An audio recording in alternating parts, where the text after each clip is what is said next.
হলো মাদ্রাসা মসজিদে যাকাত দিতে পারেন কি পারেন না। এই ফতোয়া দিতে গিয়ে বিভিন্ন ধরনের ঝামেলার সম্মুখীন আমরা হয়েছি এবং হচ্ছি। এই 8 প্রকারের কথা যে আল্লাহ তাআলা কোরআনে বলে দিলেন সূরা তাওবায়, সেখানে মাদ্রাসা মসজিদ বলে কিছু আছে? তাহলে এখন কি হবে? এখন যদি আমরা বলি যে মাদ্রাসায় দেওয়া যাবে না, তাহলে আমাদের এই মাদ্রাসার চেয়ারম্যান সাহেব আর সব জায়গার চেয়ারম্যান সাহেব আমাকে তো ছাড়বে না। শুনেন, তাহলে যাকাত কিভাবে দিতে হবে? যাকাত দিতে হবে আপনার মাদ্রাসার যারা গরিব শিক্ষক আছে তাদেরকে আপনি দেন, যারা মিসকিন। আপনাদের মাদ্রাসায় যারা গরিব ছেলে মেয়ে পড়াশোনা করছে তাদেরকে আপনি যাকাত দেন। তার মানে যে সকল মাদ্রাসায় হস্টেল আছে, ধরেন এই মাদ্রাসায় হস্টেল আছে, আপনার কাছে 150-200 মেয়ে আছে, তার মধ্যে অবশ্যই হয়তো 20 জন 50 জন আধা হয়তো তারা গরিব মানুষ, তারা ফিস দিতে পারে না, আপনি হস্টেলে তাদেরকে খাওয়াচ্ছেন। তাহলে আপনি ওই যাকাত নিয়ে ওই ফিস যেটা তাদের হয় সেই ফিস অনুযায়ী তাদেরকে আপনি খাবার দাবার দেন, তা কাপড় চোপড় দেন, আরও অন্য কিছু জিনিস দেন। কিছু মানুষ বলবে এটা কিভাবে হিসাব করা যাবে? কেন হিসাব করা যাবে না? আপনার কাছে 100 জন ছাত্র আছে, 100 জন ছাত্রে আপনার ডেলি খরচ কত আসে খাবার দাবারে? ধরে নেন 100 জন ছাত্রে 10,000 টাকা আসে। তাহলে আপনার কাছে যদি গোটা মাদ্রাসায় 25 জন মিসকিন থাকে, তার মানে যে সে 25 জন মিসকিনের জন্য 2,500 টাকা আসে। তাহলে আপনি এই হিসাবে একটা ক্যালকুলেশন করে নেবেন যে আপনার বছরে আপনার এই মাদ্রাসায় কতখানি যাকাতের পয়সা করি আপনি নিতে পারেন এবং কতখানি দিতে পারেন। আল্লাহকে ভয় করলে সব হতে হবে। আর মুসলিম ভাইয়ের একটা কথা মনে রাখবেন, আমরা এত কৃপণ হয়েছি, এত কৃপিন হয়েছি, বকিল হয়েছি যে ফরজ যাকাতই দিই না, তো নফল যাকাত কি দিব? কথাটা বুঝতে পারছেন? এই যে আজ আলোচনা হলো এগুলা সব ফরজ যাকাত, তো এই যাকাতেই আমরা দিই না, তো নফল যাকাত কি করে দিব? সে কারণে আজ দানের নামে আমরা কিছু বের করে দিচ্ছি, কিন্তু যাকাত হিসাবে বের করি না। প্রত্যেক নেশাবওয়ালা মানুষ যারা এই 4 প্রকারের সম্পদের মালিক, আপনাদের এই নেশাব হলে আপনাদের উপর যাকাত জরুরি। আপনাকে এই ফরজ যাকাতও দিতে হবে, আপনাকে নফল যাকাতও দিতে হবে। এখন মাদ্রাসা তৈরি করবেন, মসজিদ তৈরি করবেন, খরচ করার বেলা বলবেন আমার উপর তো যাকাত ফরজ হয়নি, তো কি দিব? না, আল্লাহর রাস্তায় খরচ করার জন্য ফরজের দরকার হলে ফরজও দিতে হবে, নফলের দরকার হলে নফলও দিতে হবে।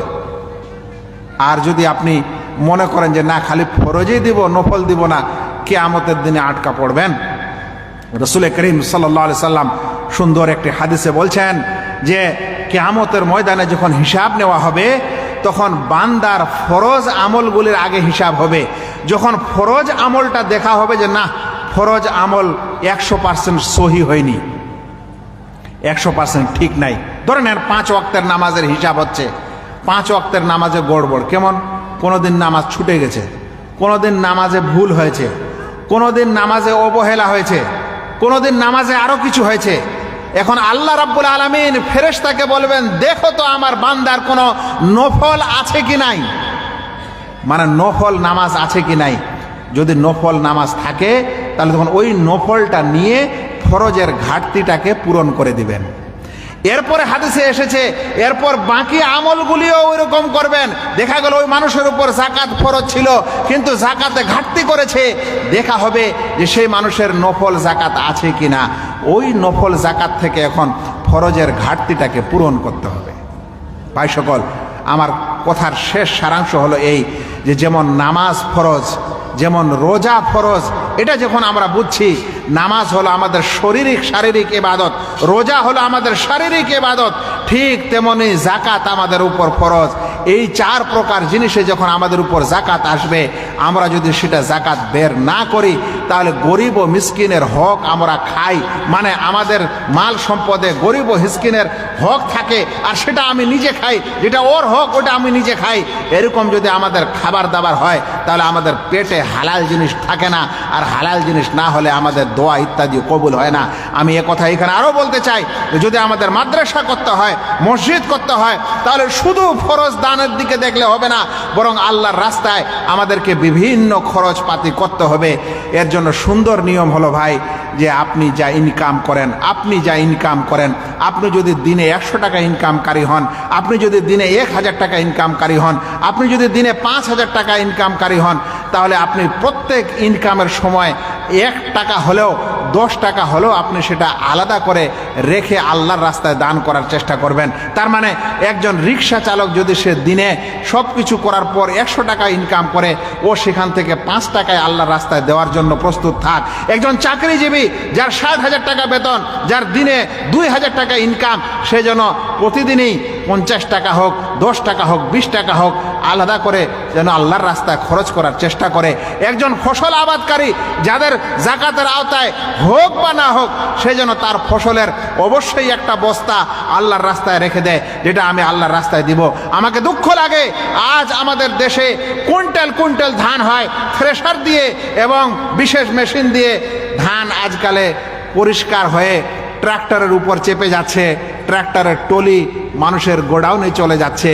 গম হচ্ছে, গমও ওই বিশেষ থ্রেশারে মারা হচ্ছে, পরিষ্কার পরিচ্ছন্ন গম বের হচ্ছে মেশিন দিয়ে, ট্রাক্টরের টলিতে ভর্তি করে গোডাউনে রেখে দিয়ে চলে আসছে। ভুট্টা হচ্ছে, রাস্তার উপরে মারছে কুইন্টাল কুইন্টাল, 1 বিঘাতে 20, 24, 25 কুইন্টাল ভুট্টা। সেই ভুট্টাগুলো এভাবে শুকিয়ে সবাই গোডাউনে দিয়ে চলে আসছে, কিন্তু আল্লাহর হক কেউ আদায় করছে না। আর মাদ্রাসা আর মসজিদের ব্যাপারে যখনই কেউ চাইতে যাচ্ছে, তখনই আমরা 1 মুঠ 2 মুঠ করে কোনো রকম করে কষ্ট করে 2-4 কেজি বের করছি। তার উপরও আবার এমন অবস্থা যে যেই ধানগুলা মারার পর যেগুলাতে বালি আর গিটি বেশি ঢুকেছে, ওগুলা থেকেই আমরা দান করছি। খালেস আল্লাহর রাস্তায় আমরা দান করতে চাচ্ছি না। আল্লাহর কাছে আমি দোয়া করি। বক্তা কি এসেছেন? জি, তো আমি আল্লাহর কাছে শেষে দোয়া করি, আল্লাহ যেন আমাদের প্রত্যেক ভাইকে জাকাতের এই সুন্দর বিধানকে বুঝার তৌফিক দান করেন, আমল করার তৌফিক দান করেন। আল্লাহ তাআলার এই জমিনে ইসলামকে আমাদের রাখতে হবে। ইসলামের জন্য খিদমত করতে হলে এই মাদ্রাসা রাখতে হবে। মাদ্রাসা রাখতে হলে খালি ছেলে মানুষে আলেম হবে তা না, মহিলাকেও আলেম হতে হবে, পুরুষকেও আলেম হতে হবে। আর এগুলা হতে গেলে অবশ্যই আমাদের পয়সা কড়ির দরকার। যেই পয়সা কড়ি দিয়েই এই সকল মাদ্রাসা প্রতিষ্ঠান চলে, এগুলার জন্য আমাদের আল্লাহর রাস্তায় ব্যয় করতে হবে। আল্লাহ যেন আমাদের